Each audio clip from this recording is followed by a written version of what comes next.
നമ്മൾ രാവിലെ പത്രം തുറന്നാലും അല്ലെങ്കിൽ ടി വിയിൽ ന്യൂസ് കണ്ടാലും നമ്മളിപ്പോൾ കൂടുതൽ കാണുന്നത് വന്യമൃഗങ്ങളുടെ ആക്രമണങ്ങളിൽ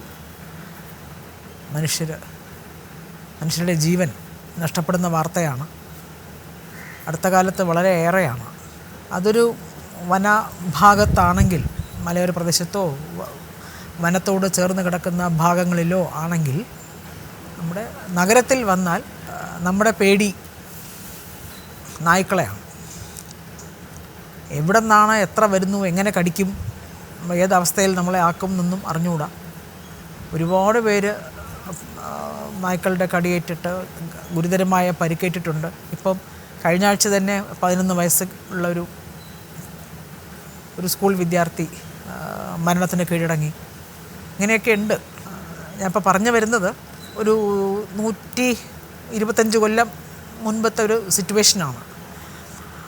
അന്ന് നായ്ക്കടി അല്ലെങ്കിൽ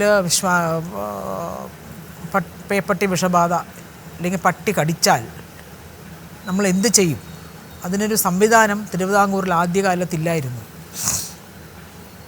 അപ്പോൾ 1907 നീലഗിരിയിലുള്ള കുന്നൂറിൽ ലൂയി പാസ്റ്റർ ഇൻസ്റ്റിറ്റ്യൂട്ട് സ്ഥാപിതമാകുന്നത്. അപ്പോൾ തിരുവിതാംകൂറിൽ ഇപ്പോൾ ആർക്കെങ്കിലും ഇതുപോലെ പേവിഷബാധ ഏൽക്കുകയാണെങ്കിലും പട്ടി കടിക്കുകയാണെങ്കിലോ അത് നമുക്ക് അറിഞ്ഞുകൂടല്ലോ. ആദ്യം പേവിഷബാധയുണ്ടോ എന്നുള്ളത് നമുക്കറിയില്ലല്ലോ. അപ്പോൾ അങ്ങനെ ഏൽക്കുമ്പോൾ നമുക്കവരെ കുന്നൂറിൽ കൊണ്ടുപോകണം. കുന്നൂറിൽ കൊണ്ടുപോയി അവിടെയാണ് ചികിത്സയ്ക്ക് എടുക്കേണ്ടത്. അപ്പോൾ എത്ര പേർക്ക് ഈ കുന്നൂറിൽ പോകാൻ സാധിക്കും? അതും ഒരു പ്രശ്നമായിരുന്നു. അവിടെയാണ് ട്രീറ്റ്മെൻറ്റ് കിട്ടുന്നത്. പിന്നെ അവിടെയുള്ള മരുന്ന് വാക്സിനല്ലേ, അവിടുത്തെ വാക്സിൻ തിരുവനന്തപുരത്ത് കൊണ്ടുവരാനും പറ്റില്ല. കാരണം ഇവിടുത്തെ കാലാവസ്ഥ അങ്ങനെയാണ്. വാക്സിൻ കൊണ്ടുവന്ന് ഇവിടെ നമുക്ക് സംഭരിക്കാനുള്ള സംവിധാനങ്ങൾ പ്രായോഗികം ആയിരുന്നില്ല. ആ സംവിധാനങ്ങൾ നമുക്കില്ലായിരുന്നു. അപ്പം അത്തരം സാഹചര്യത്തിൽ ഇവിടുത്തെ പട്ടിയുടെ ഇങ്ങനെ കടിയേറ്റാൽ കുന്നൂറിൽ പോയി ചികിത്സയ്ക്കായിട്ട് പോകും. അതൊരു 15-16 കൊല്ലം അത് തുടർന്നു. പിന്നെ ഇതിനൊരു മാറ്റം വന്നത് 1923 1923 നമുക്ക് വാക്സിൻ ഇവിടെ സംഭരിക്കാൻ പറ്റും. അതിനുള്ള നടപടികളൊക്കെ സംവിധാനങ്ങളൊക്കെ ഇവിടെ ഉണ്ടാക്കുകയും ആ വാക്സിൻ ഇവിടെ തിരുവിതാംകൂറിലെ ആസ്പത്രികളിൽ സംഭരിക്കാനുള്ള സംവിധാനങ്ങൾ ഉണ്ടാക്കുകയും ചെയ്തപ്പോൾ ആൾക്കാർക്ക് കുറച്ച് സമാധാനമായി. ആശുപത്രിയിൽ പോയി ചികിത്സ തേടാം. അത് ഒരു സ്റ്റെപ്പ്, ഒരു ആശ്വാസം.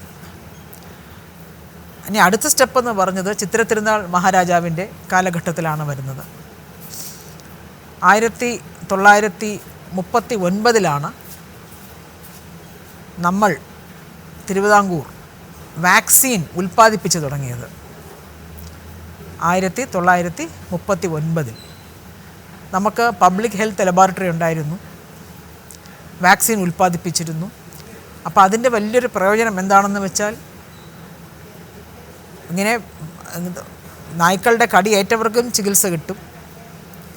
മാത്രമല്ല വളർത്തുമൃഗങ്ങൾക്കും ആൻറ്റി റാബീസിൻ്റെ വാക്സിൻ എടുക്കാൻ പറ്റും.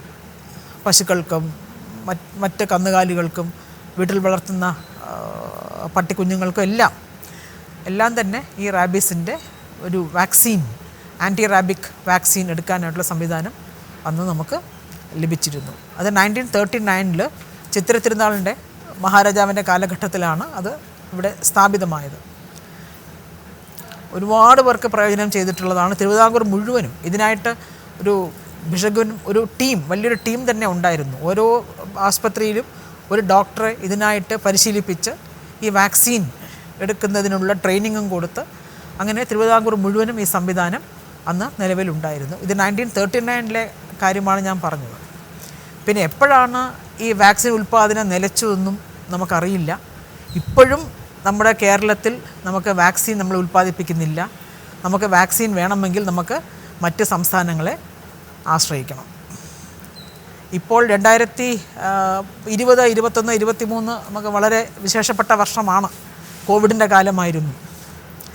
ആ സമയത്ത് തോന്നയ്ക്കലുള്ള ബയോളജിക്കൽ പാർക്കിൽ ഒരു വാക്സിൻ സ്ഥാപിക്കാനുള്ള ഒരു സംവിധാനം ഉണ്ടാക്കണം എന്ന് പറഞ്ഞൊരു പ്രഖ്യാപനം വന്നു. പിന്നെ അത് എത്രത്തോളം മുന്നോട്ട് പോയി എന്നുള്ളത് എനിക്ക് അറിയില്ല. ഇപ്പോൾ എന്തായാലും വാക്സിൻ വേണമെങ്കിൽ നമുക്ക് അന്യ സംസ്ഥാനങ്ങളെ ആശ്രയിക്കേണ്ട ഒരു സ്ഥിതിയാണ്.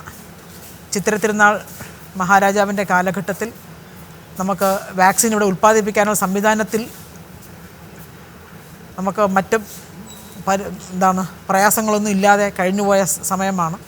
ഇപ്പോൾ നമുക്ക് വാക്സിന് മറ്റ് സ്ഥലത്തെ മറ്റ് സംസ്ഥാനങ്ങളെ നമ്മൾ ആശ്രയിക്കുന്നു. അപ്പോൾ അതൊന്ന് മാറിക്കിട്ടിയാൽ നന്നായിരുന്നു. നമുക്ക് എല്ലാ സംവിധാനങ്ങളും ഉണ്ടായിരുന്നല്ലോ.